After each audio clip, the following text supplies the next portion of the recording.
तो ये प्यारी सी सुबह का प्यारा सा आगाज़ आप लोग को बहुत बहुत अच्छा लगेगा।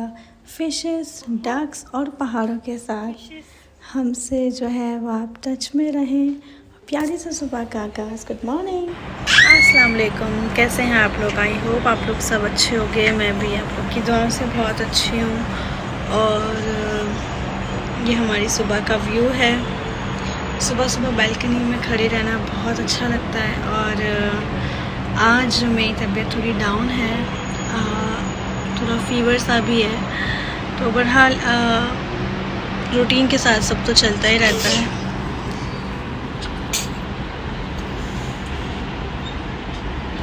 मेरी बेटी को भी फ्लू हुआ हुआ है और मुझे भी थोड़ा बहुत फ्लू ही है, क्योंकि मौसम चेंज हो रहा है। तो अब तबीयत और ऐसा ही रहेगा। तबीयत के हिसाब से तो बस मैंने अभी कॉफ़ी वगैरह पी ली थी, और कॉफ़ी पीने के बाद मैं थोड़ा यहाँ पे थोड़ा फ्रेश एयर के लिए आई हूँ बाहर। और अभी हम पार्क भी जाएंगे। आपको वो हमारे घर से पार्क नज़र आ रहा होगा, यही हमारा। तो हम इस वाले पार्क में जाएंगे आज। अपनी बेटी को लेके मैं जाऊंगी उसको, क्योंकि वो भी घर में सारा दिन रह के ना कोको मेलन देख के बहुत बोर हो जाती है। हर टाइम वो कोको मेलन देखती रहती है। और इसके लिए मैं चाहती हूँ कि वो थोड़ा पार्क में जाए, थोड़ा देखे, खेले, थोड़ी धूप में जाए। तो आज 4 बजे के करीब मैं उसको लेकर जाऊँगी यहाँ पे, ताकि उससे भी थोड़ी फ्रेश हवाएं। बच्चों के लिए फ़्रेश एयर और फ्रेश हवा बहुत ज़रूरी होती है, इसलिए मैं उसको लेके जाती हूँ। यह हमारा पार्क है और साथ ही में हमारा उस साइड पे आप देख सकते हैं कि वो थोड़ा दूर है, शॉपिंग सेंटर है। तो वहाँ मैं आज उसको लेके जाऊँगी, तो साथ में आपको भी अपडेट करती रहूँगी। तो बस यहाँ मेरे हस्बैंड की कॉल आ गई थी कि तुम्हें फ्लू है तो सूप पी लो। जोनी क्या कर रही हो? कार्टून देख रही हो मामा? कार्टून देख लियो। तो सूप हमने इसलिए पिया क्योंकि मेरी तबीयत बहुत ज़्यादा ख़राब हो रही थी, बहुत कोल्ड एंड फ्लू था। तो मेरे हस्बैंड ने कहा मैं तुम्हें सूप पिला देता हूँ। और मेरी बेटी बहुत तंग कर रही है, तो उसके पीछे है मेरी बेटी के। और यहाँ का आप हॉट एंड सॉर सूप ज़रूर ट्राई करना, अगर आप लोगों ने ट्राई नहीं किया। बहुत अच्छा हॉट एंड सॉर सूप है यहाँ का, मस्ट ट्राई। तो बस सोचते कुछ और है, होता कुछ है। मेरे गेस्ट की भी कॉल आ गई कि हमारे साथ टाइम स्पेंड करें, और हस्बैंड ने भी कहा कि तुम्हें बुखार है तो तुम सूप पी लो। जी अस्सलाम वालेकुम गाइस। तो उसके बाद मैंने खाना बना लिया था। खाना बनाने के बाद मैं यहाँ पर आई थी, थोड़ा सा सूप पिया हमने। उसके बाद मैं रेडी हुई घर जाके, और फिर हम तैयार हुए।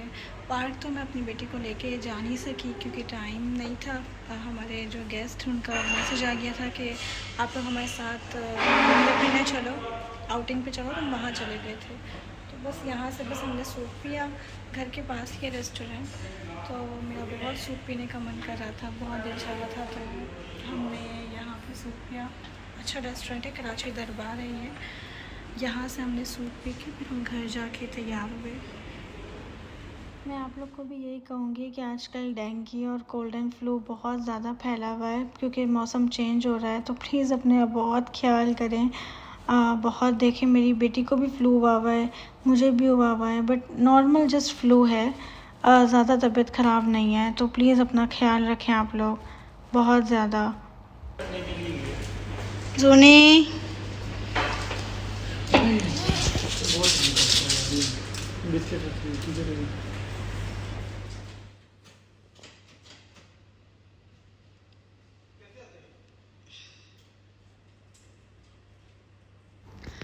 तो बस यही है कि आपको कभी ना कभी किसी ना किसी के लिए इस तरह कुर्बानी देनी पड़ती है। यानी तबीयत सही नहीं थी मेरी, बट फिर भी गेस्ट थे, सब थे, तो अच्छा नहीं लगता इस तरह मना करना। और मेरे हस्बैंड भी कह रहे कि वो जल्दी चले जाएंगे, अब 1-2 दिन में वो जाने वाले थे। तो हमने जो है वो आखिरी बार उनके साथ टाइम स्पेंड किया अच्छे से। तो यही लाइफ है कि अगर आज आप किसी के लिए कर रहे हो तो कल कोई आपके साथ भी करेगा अच्छा। तो हमेशा गिव एंड टेक रखना चाहिए और इंसानों के साथ अच्छा ही बर्ताव करना चाहिए, और यही लाइफ सर्कल आपको दोबारा बाद में भी मिलता है। तो बस यहाँ पे हम सूप और ज़र्दा वगैरह खा के फ़ारिग हो गए थे। दवाई वगैरह मैंने ले ली थी, तो अभी भी मेरा गला थोड़ा ख़राब सा था, लेकिन दवाई ले ली थी और सब कुछ मैंने कर दिया था। तो अच्छा नहीं लगता था। फिर कैसे हम बोले कि नहीं हम नहीं आ रहे, तबीयत सही नहीं है, क्योंकि गाड़ी थी, गाड़ी में ही जाना था, बट फिर भी बिस्तर से उठना करना किसी के लिए, लेकिन फिर भी यही लाइफ सर्कल है। आज हम किसी के लिए कर रहे हैं, कल को कोई हमारे लिए करेगा। और बस फिर बस यहाँ से हम फारिग होकर बाहर के लिए निकले थे। घर पे मैंने खाना बना लिया था थोड़ा बहुत, जो पोटैटो की भुजिया या आलू की भुजिया वगैरह होती है ना, वही मैंने थोड़ा सा बना लिया था, ज़्यादा नहीं बनाया था, क्योंकि हमें पता था बाहर से ही खाना है, लेकिन मैं श्योर नहीं थी कि हम बाहर से खाएंगे, इसलिए मैंने थोड़ी सी आलू की भुजिया बना ली थी। तो फाइनली अब हम यहाँ पर आ गए हैं बाहर, और ये हम फुजेरा की तरफ हैं, जो बहुत ही ब्यूटीफुल व्यू था, बहुत अच्छा लग रहा था। क्योंकि हमें बाहर जाना था, तभी मेरे हस्बैंड भी मुझे कह रहे थे कि हम आगे की तरफ जा रहे हैं, इसलिए अगर तुम घर पे रह भी लोगी तो तुम बोर हो जाओगी, तो तुम हमारे साथ चलो, तुम्हें अच्छा भी लगेगा और तुम्हारा टाइम भी जल्दी स्पेंड होगा। तो मैंने कहा चलो ठीक है फिर, क्योंकि अगर मैं घर में रह जाती ना तो फिर बड़ा मसला होना था मेरे लिए। तो यहाँ पे, क्योंकि आपको पता है फुजेरा जब अगर कोई निकल जाता है तो वो 2-3 घंटे का रास्ता तो है ही है, इवन 3-4 घंटे भी लग जाते हैं। फुजेरा बहुत आगे है, फुजेरा से आगे अब डायरेक्ट ओमान है, तो ये बहुत दूर सिटी। रात स्टे करते हैं, गेस्ट हाउस में रहते हैं। कोई जो है वो यहाँ पे बारबेक्यू वगैरह करते हैं, लेकिन इतना हमारे पास टाइम नहीं था कि हम ये सब कुछ कर सकते थे, बारबेक्यू एंड ऑल। तो हम यहाँ पे जस्ट डायरेक्ट बीच पे आ गए थे। ये फुजेरा का बीच है, जो बहुत खूबसूरत है और बहुत प्यारा है। यहाँ पे पैराग्लाइडिंग भी होती है, बोटिंग भी होती है, लेकिन हम लोगों ने जब उनसे पूछा था तो उन्होंने कहा था पैराग्लाइडिंग और बोटिंग यहाँ पे नहीं होगी, like Thursday, Friday, Saturday, Sunday है, क्योंकि मंडे, ट्यूसडे, वेडनेसडे यहाँ पे नहीं होती, क्योंकि वो वर्किंग आवर है, वर्किंग डे है, तो वो लोग भी अपना कोई ना कोई काम ही करते होंगे, बट वो स्पेयर टाइम में जो है वो बोटिंग वगैरह करते हैं और पैराग्लाइडिंग करवाते हैं। बट मैं उनको जो खसूस मकसद के लिए लेकर आई थी ना, जो कहते हैं कि मेन मोटिव था, वो मेरा यही था कि मैं पैराग्लाइडिंग इन लोग को करवाऊँगी, क्योंकि पाकिस्तान में ये चीज़ें होती तो हैं, लेकिन आपको उसके लिए अलग से वेकेशंस पे जाना पड़ता है और फिर ये सब कुछ करना पड़ता है। लेकिन चलो हम दुबई में थे और फुजेरा में हमें ये चीज़ें मिल जाती हैं। तो इस मौसम भी चेंज हो रहा है, नवंबर वगैरह स्टार्ट हो गया है, दिसंबर भी स्टार्ट होने वाला है, तो हमें यहाँ पे दुबई में इस टाइम पे मिल जाती हैं, बट शायद नसीब में नहीं था, या कहते हैं ना अल्लाह की कुछ और मर्ज़ी थी, तो हमें इस टाइम पे नहीं मिला वो। तो इसकी वजह से हमने यहीं पे बीच पे टाइम स्पेंड किया, और बहुत मज़ा आया उनको, क्योंकि ज़ाहिर सी बात है पुरसुकून जगह है, बीच जगह ही ऐसी है जो बहुत पुरसुकून है। यहाँ पे टाइम स्पेंड करके बैठ के बहुत अच्छा लगता है। तो उसके बाद फिर वहाँ पे रुकने का कोई फ़ायदा नहीं था, क्योंकि बस पानी वगैरह ही था, तो हम आगे यहाँ पे आए थे। और ये फुजेरा बीच से थोड़े ही आगे, आप जिन्होंने देखा होगा वो तो इस जगह को जानते होंगे। तो हम इस साइड पे रुके थे, यहाँ पे बोटिंग एरिया है, और ये एक जो है वो डैम की तरह बना हुआ है, ये भी अच्छा है। और यहाँ पे सब कुछ बोटिंग भी आपको मिल जाएगी, बच्चों का जो है वो प्ले एरिया भी मिल जाएगा आपको, यहाँ पे कैफेटेरिया भी छोटे छोटे यहाँ पे होते हैं, सब कुछ आपको ऑलरेडी सब प्रोवाइड होता है।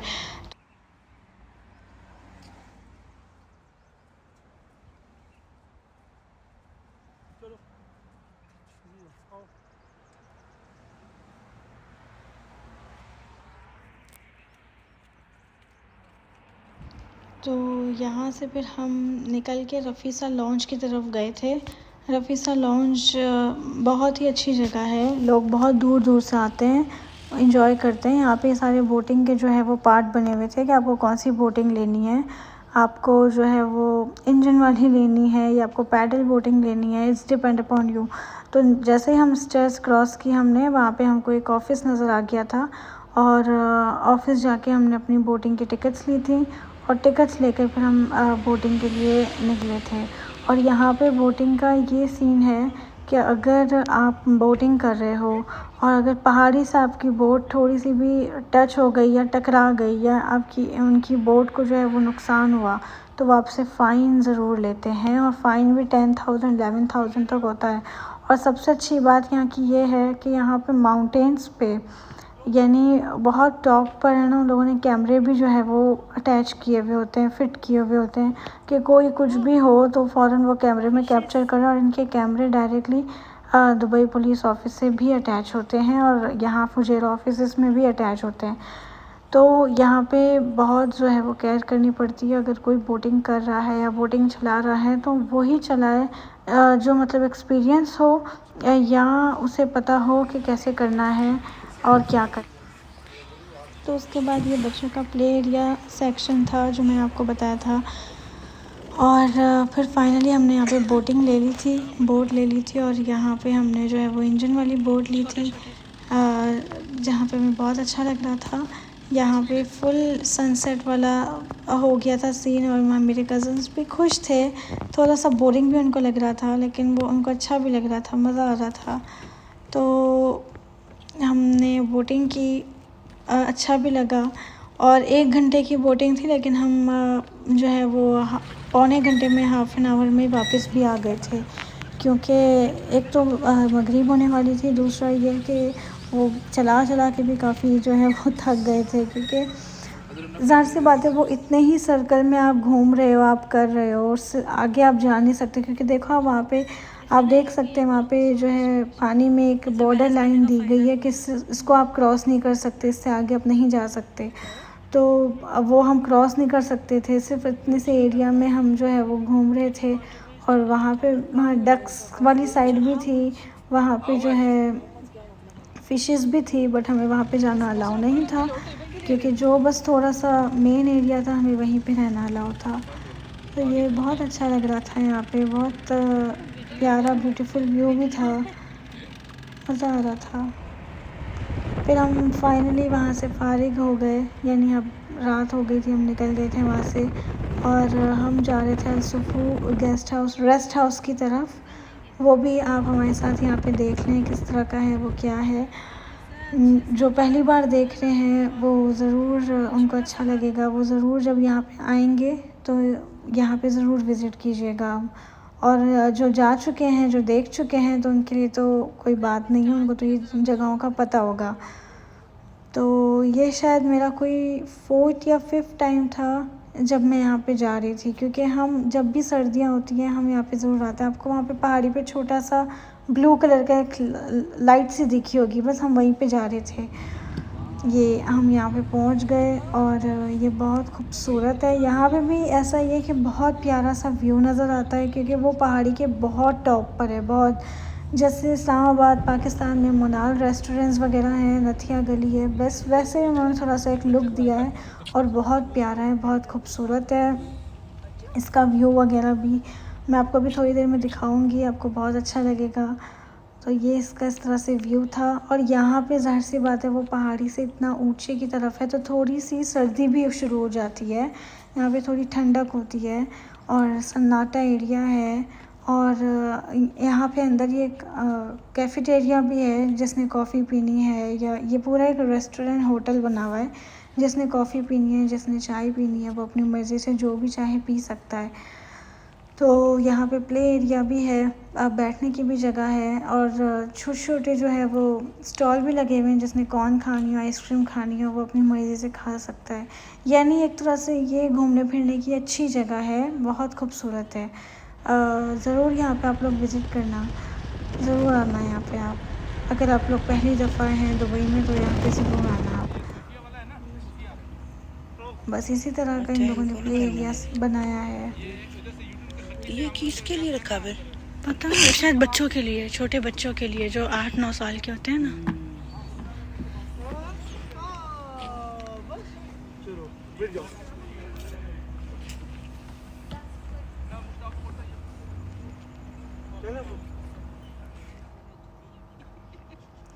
और सबसे ज़्यादा अच्छी बात यह है कि मेरी बेटी यहाँ पे आके बहुत खुश होती है।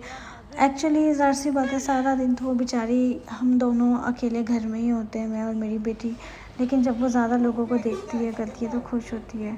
तो बस हम वहाँ से निकल गए थे, हमारा यहाँ पे खाना भी हो गया था। चिकन ग्रिल वगैरह हमने खाया था डेरा नाइफ से, अच्छा था।